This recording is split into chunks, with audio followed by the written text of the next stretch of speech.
far afield from a number of countries to observe a fundamental right of our democracy. In our brilliant diversity as South Africans, we gather to affirm our solemn conviction that this country belongs to all who live in it, as articulated in the Freedom Charter almost 70 years ago. We gather here as the people born of the same soil across our 9 provinces that make up our unitary South Africa, determined that by our deeds we shall heal the divisions of our past and overcome the ongoing inequalities and hardships of the present. We declare to all to know that neither discord nor dissent shall cause us to cast aside that which calls us to build a united, free, just, equal, and prosperous nation. On this day, we assert by solemn oath the will of the people of this country.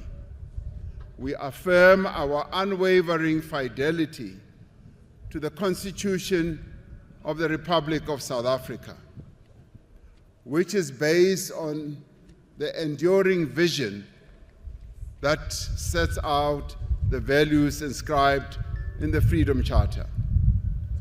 As the leadership of this diverse nation, we have a sacred duty to unite the people of South Africa. We affirm that history has placed on our shoulders the responsibility to transform our country into a non-racial and non-sexist and prosperous society. We affirm our determination to build a more equal and caring society. Yes, we do affirm our resolute quest to build a growing and inclusive economy that creates jobs, offers opportunities and livelihoods to all our people. We rededicate ourselves to the task of democratic renewal and social and economic transformation so that no one feels and is left behind. And so, as we enter another era in the life of our nation, the resilience of our democracy has once more been tested, and the people have spoken loudly that they choose peace and democracy over conflict, violence, undemocratic and unconstitutional methods.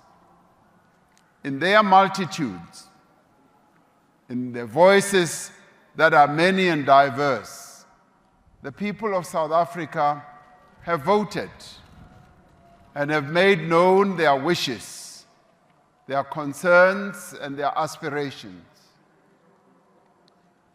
We accept and respect the results of the elections, and once again we say, yes, the people of South Africa have spoken, and we accept.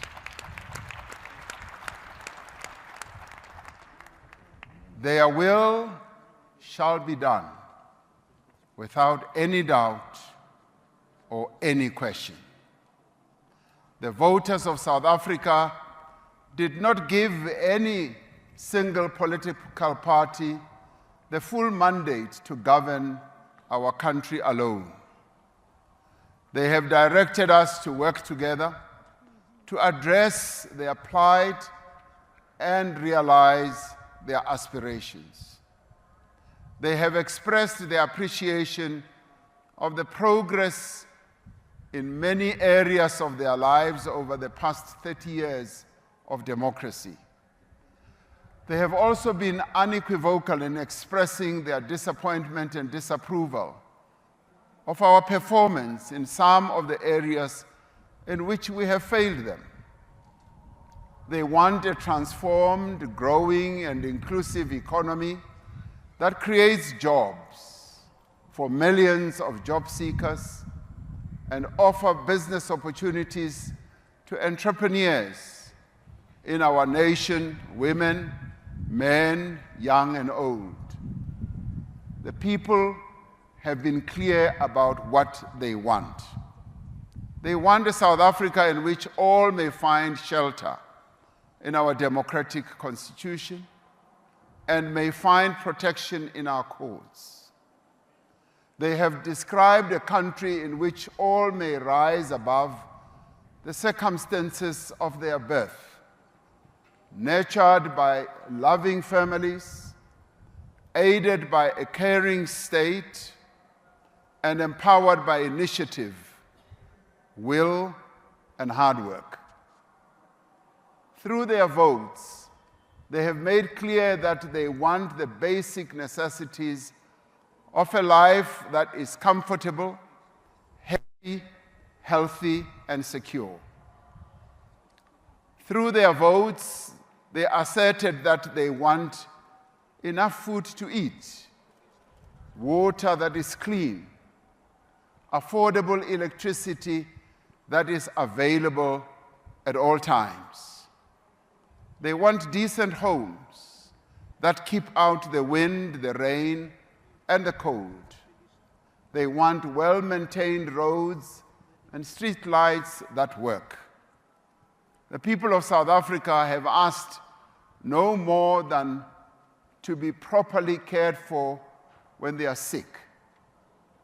They want the young people of our country to be taught well, for the elderly to be cared for, and for those without work to work. The people of South Africa have spoken about the land they want to farm, about the businesses they want to run, about the things and products they want to make, about the skills they want to learn. They have spoken of their desire to be safe in their homes, on the streets, in their cities, in their villages, and on their farms. The people have demanded an end to the theft of public funds and the capture of the state. Above all, the people of South Africa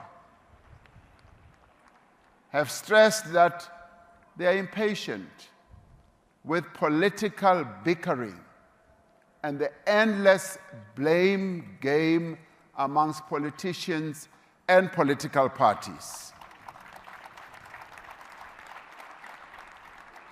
They want us to put their needs and aspirations first, and they want us to work together for the sake of our country.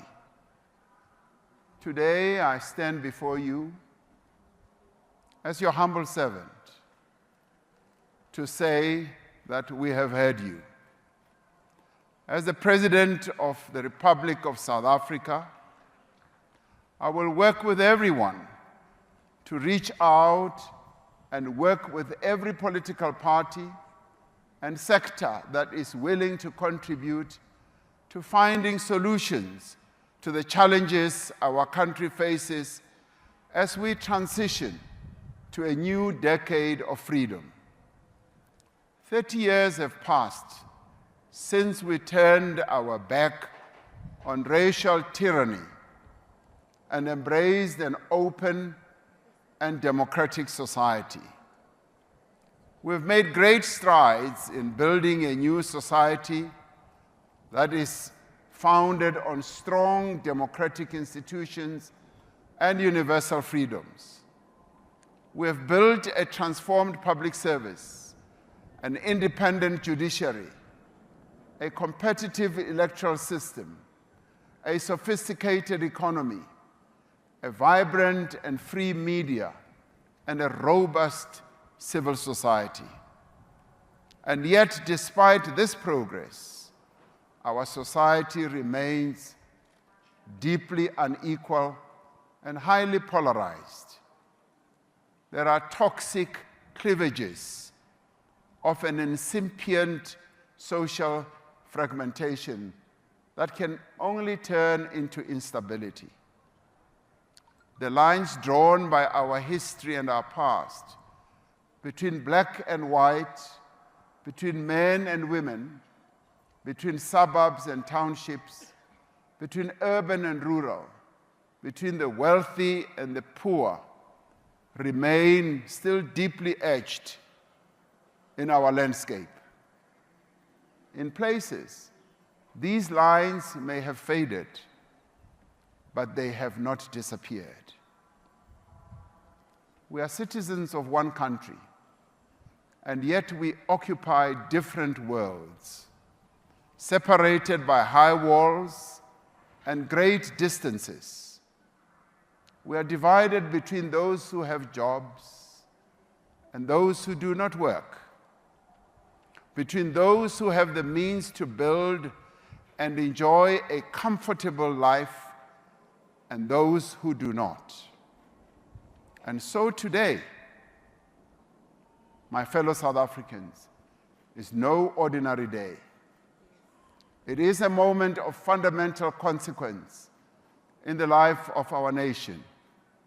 It is a moment when we must choose to either move forward together or risk losing all we have built. In this moment, we must choose to move forward, to close the distances between South Africans and to build a more equal society, to translate the promise of our Constitution and the vision of the Freedom Charter into a reality for all. This moment requires extraordinary courage and leadership. It requires a common mission to safeguard national unity, peace, stability, inclusive economic growth, non-racialism, and non-sexism. Through the ballots that they have cast, the people of South Africa have made plain their expectation that the leaders of our country should work together. They have directed their representatives to put aside animosity and dissent, to abandon narrow interests, and to pursue together only that which benefits the nation.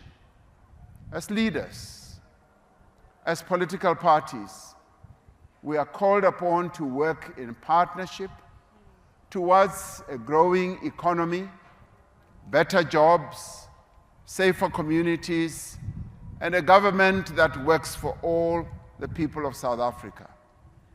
From across the political spectrum, parties have answered this call, understanding that no party can govern alone and make laws alone. These parties have agreed to work in partnership to employ their talents for the good of the country and the progress of the people of South Africa. Together, they have resolved to establish a government of national unity to pursue a common program of fundamental and lasting change. The formation of a government of national unity is a moment of profound significance. It is the beginning of a new era. As the leaders of this country came together in a government of national unity 30 years ago to forge a common future and build a united nation, the parties in the government of national unity of today have agreed to work together to address the most pressing challenges before our nation. The parties have adopted a statement of intent in which they have committed to pursue rapid, inclusive, and sustainable economic growth, to create more of a just society by tackling poverty, to safeguard the rights of workers, to stabilize government and build state capacity.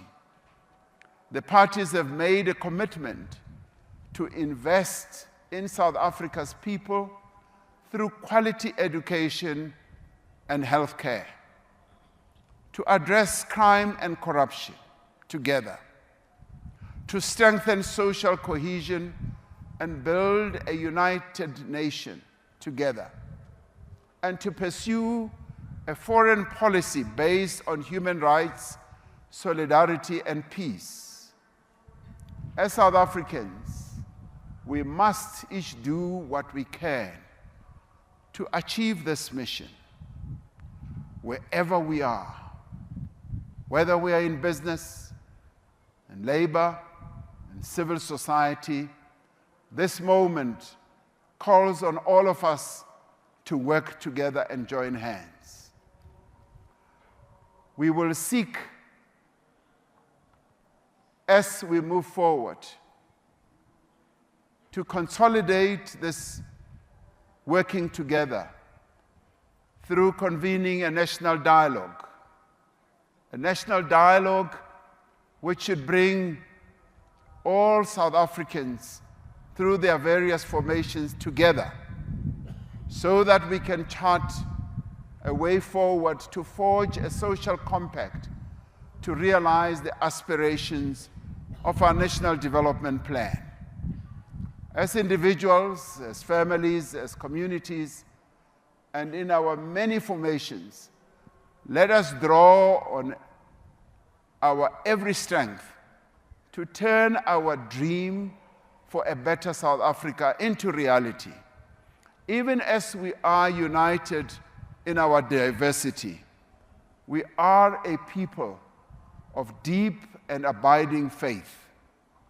We pray for our nation, as our religious leaders just did, for our spirits to be lifted, for our fortunes to be restored. We owe this noble mission our courage. We must be brave and we must be bold. This is a new tide that heralds progress, transformation, and deep fundamental change. We look to this rising tide with optimism and hope. We must reject every attempt to divide or distract us, to sow doubt and cynicism, or to turn us against one another.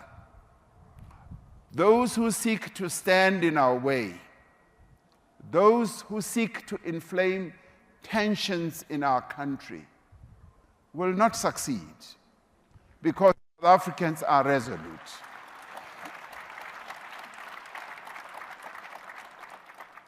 Those who seek to undermine our institutions will fail because democracy lives in the hearts of all our people and shall never be dislodged. Nothing will distract us from serving the people and advancing their interests. Now is the time to move forward. Together, we will and we can do more and better as South Africans. Now is the time to assemble all our capabilities and to direct all our energies to answer the call of the people of South Africa. We dare not linger. We dare not rest until we have created jobs for those who need them, until there is enough food on every table, until every person in every town, city, village, or farm receives the basic services they need for a decent life. We dare not rest until the women of South Africa are free from the social and cultural and economic constraints that hold back their progress.